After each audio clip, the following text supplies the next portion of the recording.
Գոհություն եմ հայտնում քեզ, հայր, Տեր երկնքի և երկրի, որ ծածկեցիր այս բանը իմաստուններից ու գիտուններից ու հայտնեցիր մանուկներին։ Այո, հայր, քանի որ այսպես հաճելի եղավ քեզ։ Ամենայն ինչ տրվեց ինձ իմ հորից,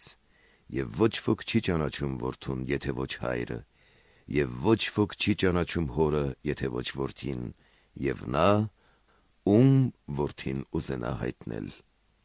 Եկեք ինձ մոտ բոլոր հոգնածներդ ու բեռնավորվածներդ, և ես ձեզ կհանգստացնեմ։ Իմ լուծը ձեր վրա վերցրեք և սովորեցեք ինձնից, որ հեզ եմ և սրտով խոնարհ, և ձեզ համար հանգիստ պիտի գտնեք, որովհետև իմ լուծը քաղցր է և իմ բեռը թեթև։